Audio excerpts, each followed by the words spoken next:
Hi there, this is Lee, and with this video I'm talking about the investor-state dispute settlement.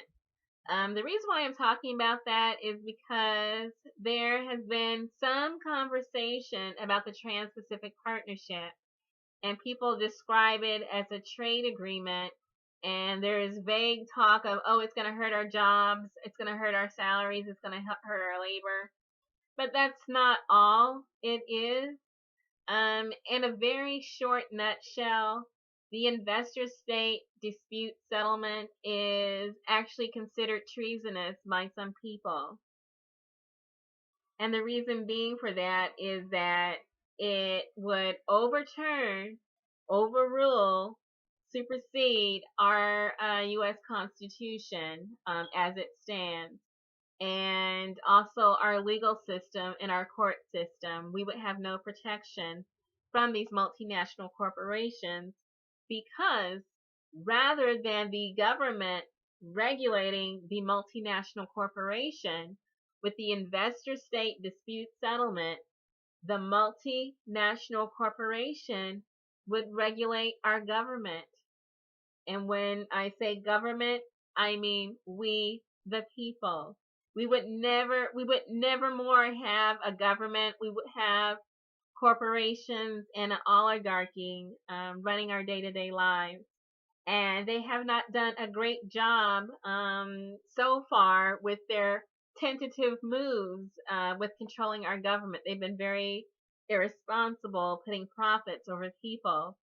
It's not a good look now underneath the Trans-Pacific Partnership with the investor-state dispute settlement, which moves our regulation process away from our court system and our legal system and our government into an international tribunal that's corporate friendly. And then they respond by suing our government for trying to protect us, meaning that our government would not be able to protect us. That's the investor-state dispute settlement. And that's why there's such an issue with Trans-Pacific Partnership. It's just not about jobs. It's about protection of our online access, our privacy. It's about our food supply. And it's about our banking regulations and our environmental regulations, our consumer health, just about everything that we consider a law. It would be subjugated to what these multinational corporations want to do. If any of our laws interfered with their profit, no more law. So that's why people are saying that these multinational megalomaniac trade deals are just unacceptable. It puts profits over people to our detriment. And so there are people who have said to Barack Obama, no to TPP, we're not down with TPP. And TPP, the Trans-Pacific Partnership, has gone to ground. Everyone's kind of distanced themselves from it, but it's still there. It's still on the Democratic Party platform. It's still been a creation of Hillary Clinton. And then it's also still being lobbied overseas quietly by Barack Obama. The overt declaration of this is what we're going to do has met with resistance. And so Trans-Pacific Partnership has gone to ground under the radar, but it has not gone away. And so we still need to be vigilant over our Congress because it does take both houses of Congress to ratify the Trans-Pacific Partnership. Barack Obama has already signed it, but it's our Congress who is now to be held responsible for what happens with Trans-Pacific Partnership. In the meantime, Trans-Pacific Partnership is sort of gone to ground, but there are other trade deals as well. Trans-Pacific Partnership was a 12-nation agreement between the United States and Pacific Rim nations like Argentina, New Zealand, Australia, Mexico, other nations like Malaysia, I believe, other nations like that. And it appears that the Asian nations are more friendly towards it than our population here in the United States, and that's because the regulations, worker regulations, consumer, food, environment regulations, our standards are higher. So that means that our standards would normalize to improve their standards, and possibly our standards would lower so everything's normalized. It would cause more harm to us than to them, which is why it's being met with this resistance. There's another trade agreement. It's called the Transatlantic Trade and Investment Partnership. It's an agreement that's being negotiated between the United States and the European Union, very similar. And again, it incorporates the investor state dispute settlement. And let me tell you, the people in the European Union are losing their minds. I don't know if they've overturned cars, but they have been definitely in the streets, and they are saying no way on earth. Because with the normalizing of regulations in terms of food supply, banking regulation, internet access, privacy, environment, things like that, our standards, our working standards, our labor standards would normalize with the European Union. Their standards are higher than ours. They would have more to lose. They would have to give up more, the citizens, in order to normalize their standards to what we experience here right now. And they say that's unacceptable. They do not want to be like us. We call ourselves exceptional, but the European Union citizens aren't buying that. They're saying, no, we do not want that genetically modified food, that frankenfood. We do not want that salary that, whatever it is you're calling a salary over there. We don't want that either. We like what we have. They're saying that no, we want our vacation, we want our maternity leave, we want our sick leave, we want our environment to be protected. We do not want lead in our water.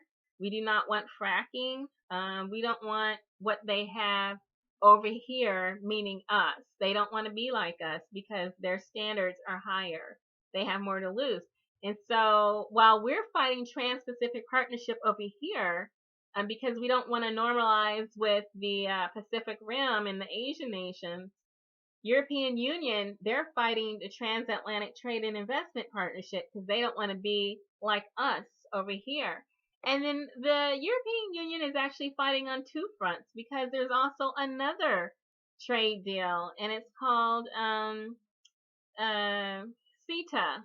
It's a Canadian free trade agreement between Canada and the European Union, investor state dispute settlement. And again, the European Union citizens are like, no way, no way, we're not going to do it. And the reason being is because their standards are still higher than Canada's. With CETA, the Canada European Union trade agreement, they know that their food safety standards could lower. Canada is the third largest producer of genetically modified food. European Union's like, no, we're not doing that. You in the United States, have at it. If you feel you want to eat that franken food, more power to you. Good luck. They're saying don't bring that over here because we don't want it. And so there's a high level of resistance. I don't know if they've been overturning cars, but they might actually do it. That's how much they consider their food supply to be important.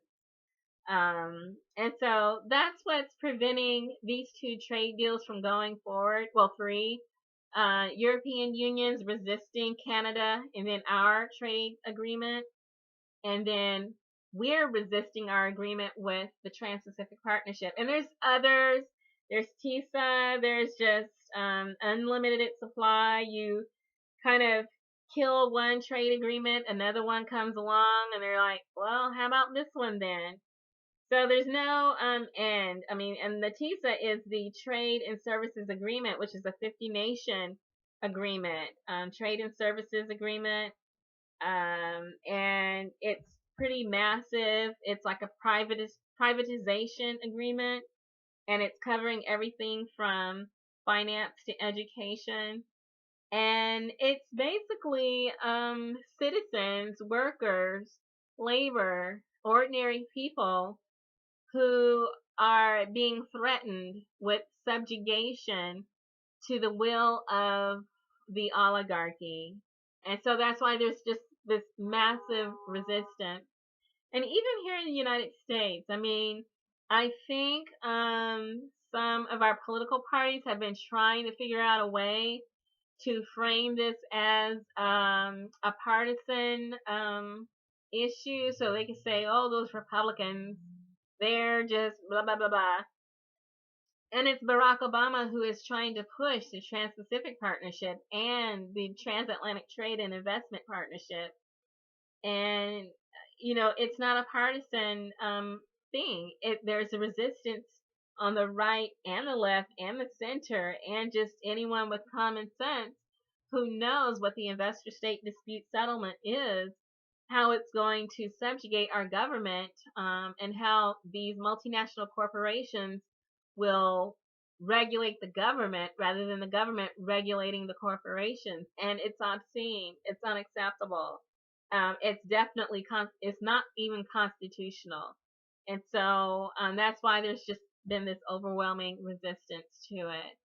And so, NAFTA got by us. We didn't expect it. We weren't looking for it. We didn't know the ramifications, but we know now.